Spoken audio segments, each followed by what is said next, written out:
Shalom, shalom, Israel. You know what it is. It's your brother Ananias for A.O.I, the awakening of Israel. And, I decided to do something different, to bring out some truth on a topic that's rarely discussed, but it must be discussed nonetheless. And we're going to go into who is the Chinese or the Japanese, biblically known as Moab and Ammon. Who are they? How did they get here? Most of the time you hear us talking, we always talk about the wickedness of the so-called white man. But he ain't the only wicked on this planet. He got a right-hand man that be right there with him in the midst of wickedness. All the time. We all know it. And I'm speaking to the Israelites, the so-called blacks, Hispanics, and Native American Indians. We know we got a common enemy, but we have enemies, not just one, but enemies, plural, more than one. And before I jump into this topic, as always, got to give just due. Got to give praise to the Most High God of Israel for the strength, the guidance, the energy to push on through the example and sacrifice of his son, Christ. Giving me the knowledge, giving me the will, the persistence to endure for the elect's sake, to push on toward the kingdom, giving all honor, glory, and praise to the Most High. So like I said, we're going to be talking about Moab and Ammon, or the Chinese or the Japanese. How did they get here?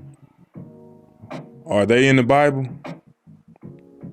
Why, yes, they're a common enemy to us, a common threat. And they hate us as well, You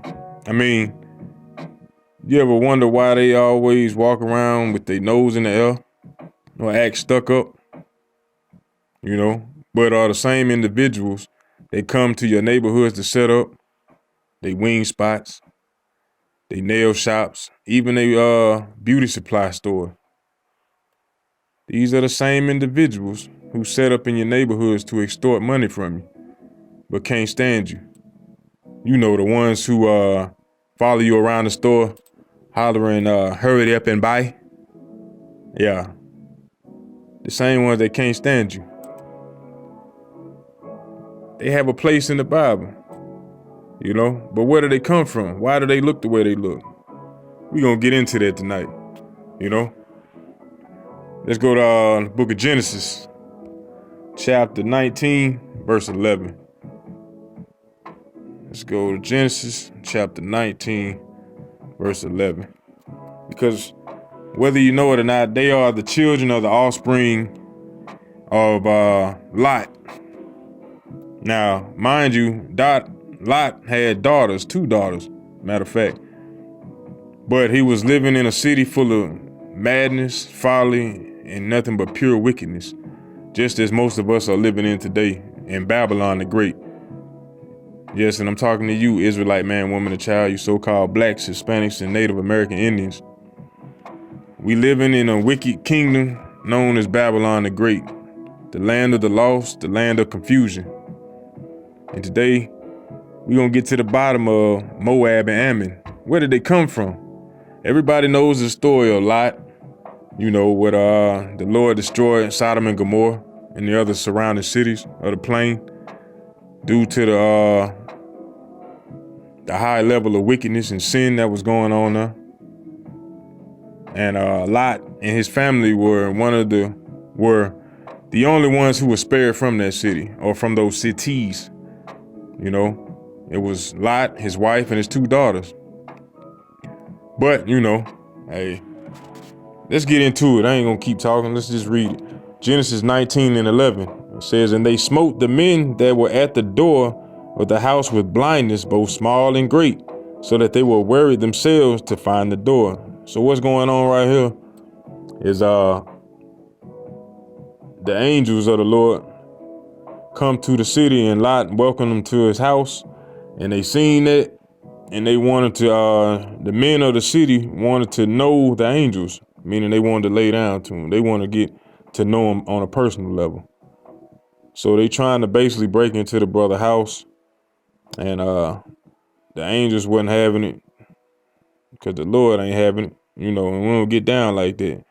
So it says, and they smote the men that were at the door of the house with blindness, both small and great, so that they were worried themselves to find the door. So he hit them with blindness, you know what I'm saying? Well, they couldn't even see what's going on, you know what I'm saying? And it reads, and the men said unto Lot, hast thou here any besides son-in-law and thy sons and thy daughters, and whatsoever thou hast in the city, bring them out of this place. So this is the angels basically trying to warn and help the brother Lot and his family, And he said, for we will destroy this place, because the cry of them is waxing great before the face of the Lord, and the Lord have sent us to destroy it. So all that wickedness that they were doing, doing the things that you see here in Babylon the Great or America, they got the wild orgies, the men laying down with men, women marrying women, all manner of wickedness. They laying down with animals and everything. And it reached to the face of the Lord, and he wasn't dealing with it. He said, destroy it. Verse 14, and Lot went out and spake unto his sons-in-law, which married his daughters, and said, up, get you out of this place, for the Lord will destroy this city. But he seemed as one of them that mocked unto his sons-in-law. So they ain't believe what he was talking about. They thought he was joking, thought he was crazy.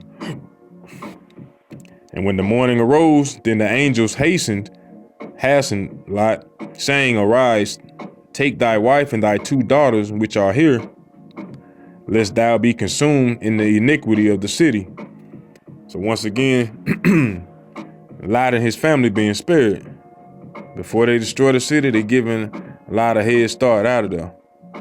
So we're going to jump down to 25. So we already know what's going on. Lot leaving Sodom and Gomorrah before it's being destroyed. Verse 25, and he overthrew those cities and all the plain and all the inhabitants of the cities and that which grew up upon the land. But his wife looked back behind him, and she became a pillar of salt. Everybody knows that story. She was looking back because she wanted to see what was going on. She wanted to see what she was missing.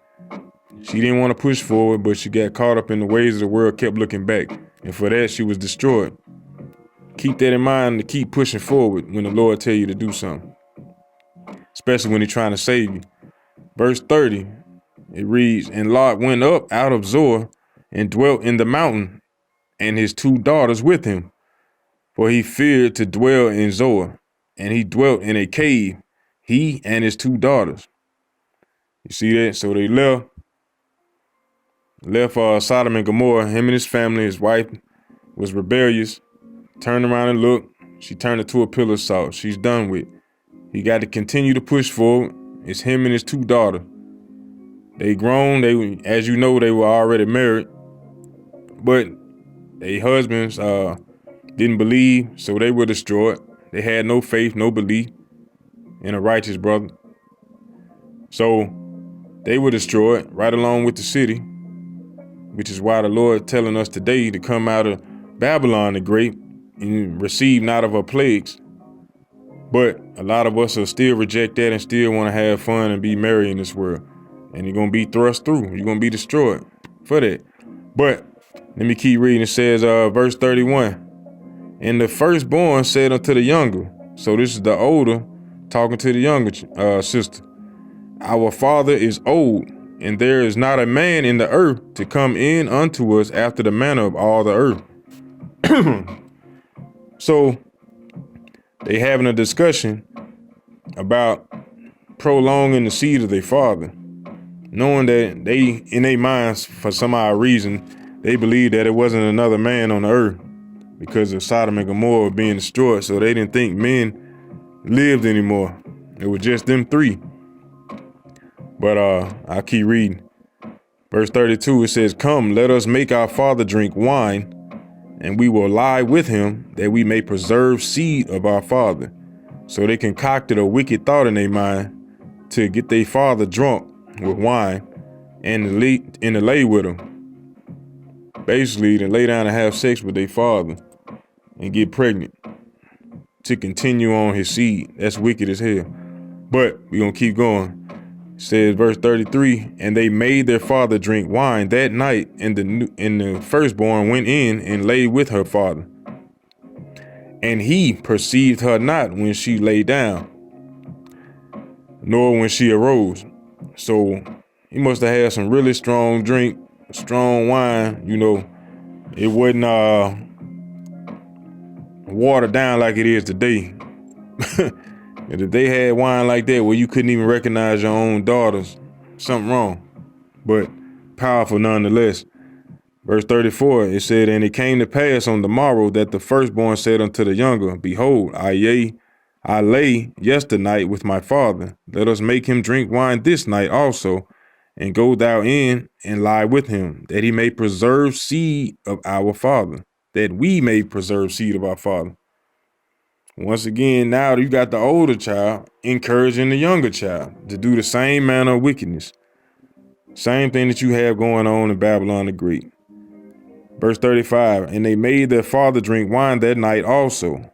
And the younger arose and lay with him, and he perceived not when she lay down, nor when she arose. Then both the daughters of Lot with child by their father, and the firstborn bare a son, and called his name Moab. The same is the father of the Moabites unto this day. And the younger, she also bare a son, and called his name Benami. The same is the father of the children of Ammon unto this day. So what do you have right there? You have what you would call incest. This is the occurrence of Moab and Ammon, or the Chinese and the Japanese in the Bible. Yes, I know you don't want to believe it, but it's true. This is the occurrence as to when they came into existence, through a manner of wickedness, incest. And these are the same individuals whose stores you go into, and they had a nose in the air. These are the same folks that eating bat heads, eating cats and dogs, slicing up monkeys and shark fins. Not that I have anything against them. Well, hell, they hate us, so you know what I'm saying? It's only natural. I'm just speaking the truth, speaking the facts. But these are the same folks that be chasing you around the store talking about hurry up and buy. Or when you go into their restaurants telling you they don't have a public restroom. They are against us. But what we just read was an account showing that they were bred in wickedness. Incest. Pure wickedness. You say, I don't know about that. I don't know, man. You sure about that? Well, their condition is called mongoloidism. Let's check that out right quick. Mongoloidism. You know what I'm saying? It's a member of a group of people formerly considered a constitute or a race of humans having Asian ancestry and classified according to physical traits. You see that? Let's go down some more. No, I'm going to keep reading. It says classified to according to physical traits such as the presence of an epical fold, to or mongoloid dated, now offensive, a person affected with Down syndrome. So one of the effects of indulging in incest, one of the conditions of results of that would be Down syndrome. And I got mongoloidism typed in to find out the definition, but let's hit images and see what we get. What do we see? Familiar pictures of similar people. Let's click on that. You see that? Mongoloid high resolution stock. These are the same individuals that you see in these movies. You see that? You can't make this stuff up. That's why their eyes are slanted. looking just like an individual that has Down syndrome. Look at it. That's where you get your Genghis Khan, your Bruce Lees, your Jackie Chans, your Jet Lees, you know? Think about that. You see? Perfect examples. Mongoloidism, or another word would be Down syndrome, resulting from incest. Can't make this up. Let's go see what Down syndrome, where does it derive from? Or let's see. Down syndrome, also called Down syndrome, trisomy 21, or Mongolism. Mongolism, a congenital disorder caused by the presence of the human genome of extra genetic material from chromosome 21. The affected individual may inherit an extra part of the chromosome 21 or an extra copy of chromosome 21, a condition known as trisomy 21. British physician John Langdon Down first described the physical features of Down syndrome in 1866, and thus the disorder was later named for him. You see that? So what are we doing? We breaking down and showing you through scripture, through worldly knowledge, who the Chinese, who the Japanese are according to the Bible. Letting you know how they got here and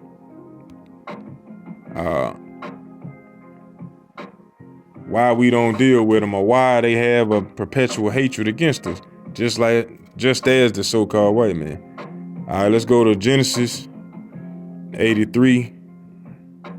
Psalms 83, excuse me. Go to Psalms 83 and 1. This is for those who say, well, they're not our enemy, they can't be against us. Well, you can just look through your news channel. You know, you'll see them jumping on our women, our sisters, in their beauty supply store, claiming that they are stealing from them. They jumping on them, men and the women. They jumping on the sisters, kicking them. You know, trying to sell us our products, but accusing us of stealing it at the same time. You know, try to commit and keep us in all manner of wickedness. These are the same individuals who you pay your good money to go get your feet washed, your nails done. You know, buy your beauty supplies for them, even buy your chicken wings from. Same individuals who study what you like and make a profit and send their kids to school.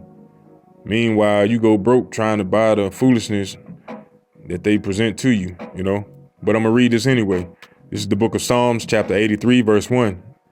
It says, keep not thy silence, O God. Hold not thy peace and be not still, O God.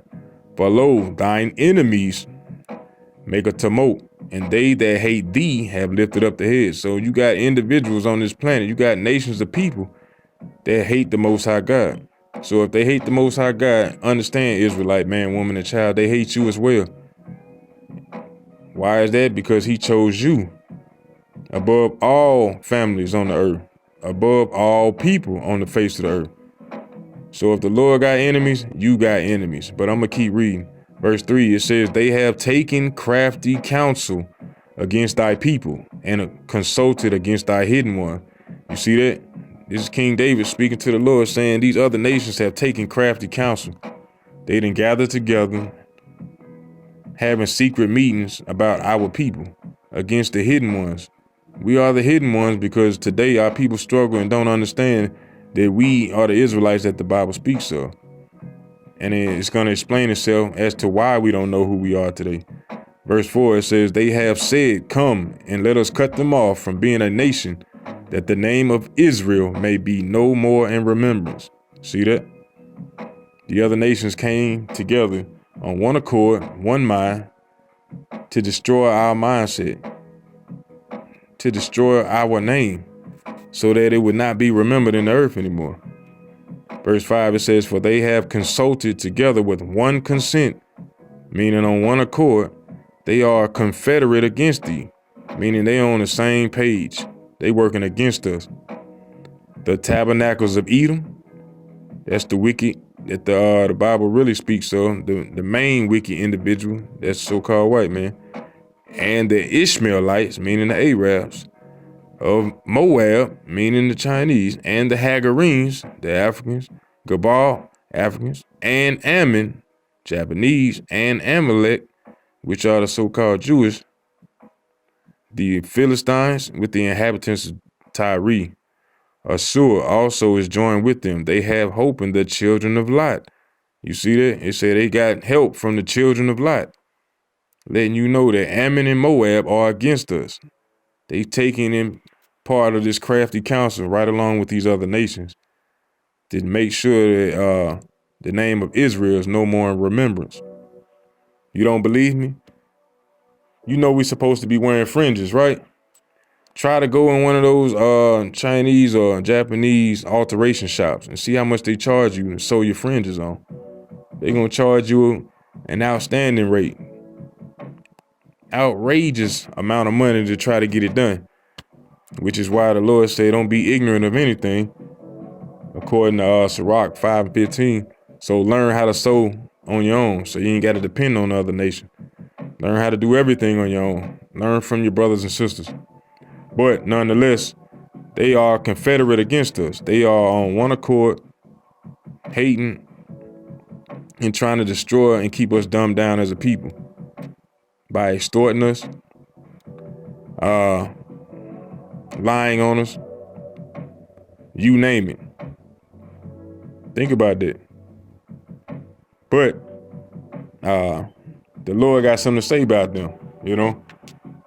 Let's go to Zephaniah chapter 2, verse 9. Zephaniah chapter 2, verse 9. And it reads, let's see what the Lord say. Therefore, as I live, saith the Lord of hosts, the God of Israel, surely Moab shall be as Sodom, and the children of Ammon as Gomorrah, even the breeding of the nettles and salt pits, and a perpetual desolation. The residue of my people shall spoil them. The word spoil in the Bible means destroy. He said, we're going to destroy them, and the remnant of my people shall possess them. You see that? We're going to possess them, then we're going to destroy them. Verse 10, it said, this shall they have for their pride. Like I said before, they are quick to put their nose in there and act like they better than us. You know? But they need us in order to survive. Remember that. They over in their own country, living in damn pissy alleyways. They have nothing, but they come over here and set up in our neighborhoods to make a living, to extort us. But verse 10, I'll read it again. This shall they have, meaning Ammon and Moab, for their pride, because they have reproached and magnified themselves against the people of the Lord of hosts. You see that? It said the Lord will be terrible unto them, for he will famish all the gods of the earth, and men shall worship him, every one from his place, even all the isles of the heathen. So the Lord said he's going to be terrible unto them. He loves us, so imagine what he's going to do to them. He put us through slavery, through different and various captivities, and he loves us, so imagine what he's going to do to these other nations. Things that ain't never been seen before. Understand it. Let's go to Proverbs chapter 16. And let's see here. Verse 18. And it reads, pride goeth before destruction, and a haughty spirit before a fall. So that pride that Ammon and Moab got, it's going to go first. You know, and a haughty spirit before a fall. All that going to be gone, especially when Christ cracked that sky. Even with them slanted eyes, you're going to be able to see the truth then. All that pride that you have is out the window. It's over with. Just remember that. You should have been treating the children of Israel with respect, giving us our just due. But no, you got a pride about yourself. You know, your head is lifted up. You, what they say in the word, you're smelling yourself. You're feeling yourself. But as the Lord said in Zephaniah, we're going to destroy you and possess you. So go ahead and get your Moab missiles, your damn robot dogs, your ninja suits, your damn egg drop suits, and your damn shark fins, and your bat heads, and get ready, you know? It don't matter. You're going down, you know? We don't get down with the foolishness. Let me show you what King David said. Let's go to Psalms 58 and 6. Psalm 58 and 6. And it reads, break their teeth, O God. In their mouth, break out the great teeth of the young lions, O Lord. Talking about the wicked individuals. Moab, Ammon, Edom, you know, Ishmael. I'm going to read it again. Break their teeth, O God, in their mouth. Break out the great teeth of the young lions, O Lord. Let them melt away as waters which run continuously or continually. When he bendeth his bow to shoot his arrows, let them be as cut in pieces. King David ain't playing with them. Let's jump back up to verse 58.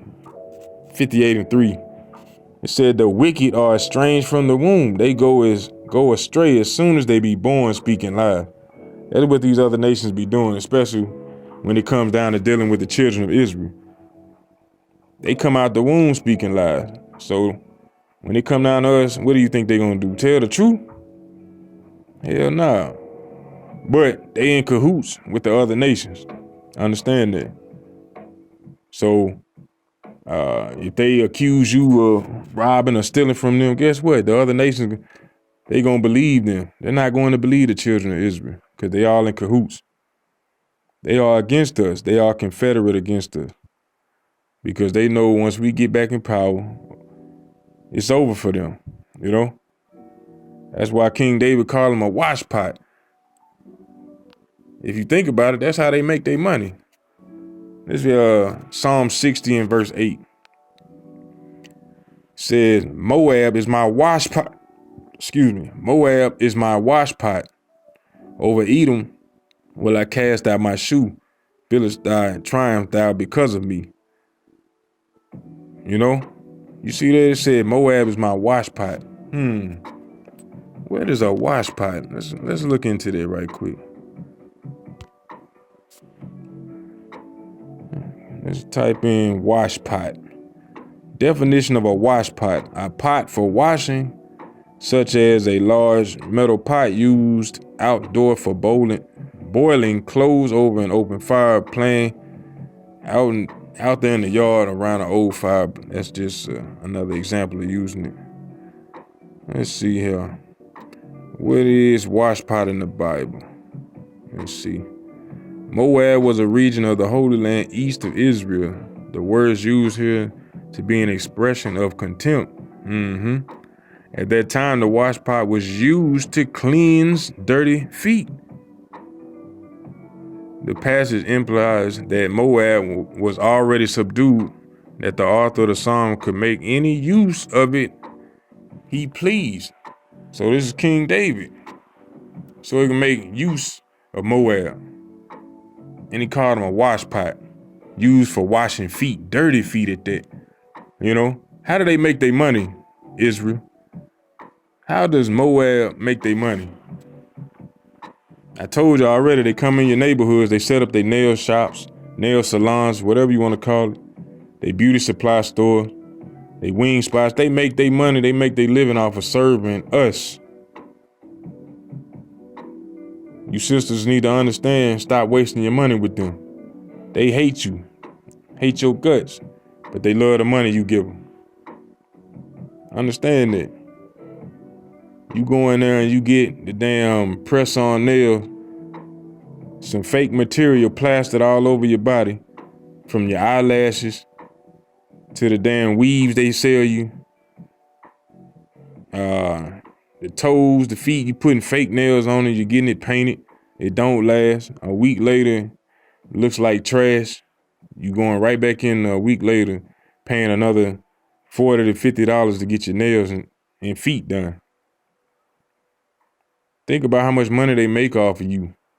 You, your friends, your girls, just the Israelite woman, period.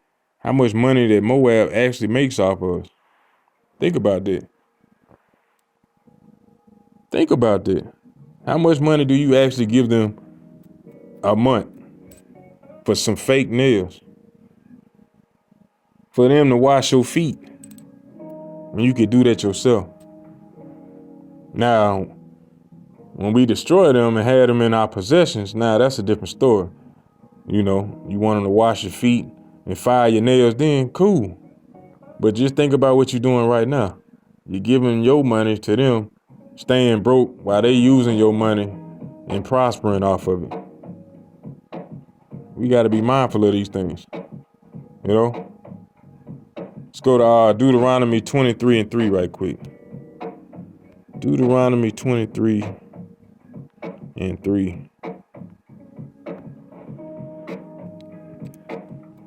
The Lord said, an Ammonite or a Moabite shall not enter into the congregation of the Lord, even to their 10th generation shall they not enter into the congregation of the Lord forever. So they ain't coming into the kingdom. So for the Joseph princes and the other Moabites and Ammonites who out preaching the word of the Lord, understand you're not getting into the kingdom. Let's keep reading. It said, because they met you not with bread and with water in the way when ye came forth out of Egypt, and because they hired against thee Balaam the son of Beor of Mesopotamia to curse thee. Nevertheless, the Lord thy God would not hearken unto Balaam, but the Lord thy God turned the curse into a blessing unto thee, because the Lord thy God loved thee. You see that? It says, thou shalt not seek their peace nor their prosperity all thy days forever. We ain't supposed to be chasing after the damn waves of Ammon or Moab. But a lot of our people caught up in that mess. They trying to be like Mr. Miyagi. They buying the damn chia pets, the little bush trees, and they trimming it with their little scissors. They outside praying, sitting Indian style, and damn hands together, sitting on a damn table in the middle of the water somewhere. Simple as hell. Trying to do the damn flying crane or the praying mantis. You trying to be like the Bruce Lees. Cut it out. The Lord said don't chase after their prosperity nor their peace, because they hate you. That's why. Stay clear of them. You need to focus on your own people. Focus on your own nation. Build within. Build together. Zephaniah 2:1. What the Lord tell us? What did he tell us? Gather yourselves together. Yea, gather together, O nation not desired. Get yourself in order. Get your family. Get your nation. Get your people in order. Come together. Stop chasing the vainglory of these other nations. It's not meant for you. The lifestyle that they put together is against you. This kingdom that they built up or had you to build up for them to run is against you. While you striving day in and day out trying to survive or make it to the top of their kingdom, it's not built for you. This is not your resting place. This is a land rooted in blood and wickedness. Stop trying to succeed in it and just succeed in what the Most High requires of you. Therefore, you will be in rulership. Therefore, the righteous shall be in rulership, and the people will rejoice. But not until then. So your best bet is to come back to who you are, bethink yourself, repent of your wicked ways, come back to keeping these commandments, pray without ceasing to the Lord, gather together with your people, and keep these commandments. You know, And tonight, I hope that you learned something, that you weren't thrown off, but edified. You know, we gave you where the Chinese and the Japanese actually came from. We gave you the biblical names, how they came to be, why they look the way they look today, and what's going to happen to them, and why they act the way they act. You know, just to give you more knowledge than you had yesterday. So take this knowledge, not for don't take it in vain, but take it in researching and do more research, find more, and edify your brothers and sisters. You know, stop falling for the ways of this world and do your own research. Stop just running from word of mouth and running with it. Do your research. You got all these books that they didn't wrote. Read them. Find out the truth.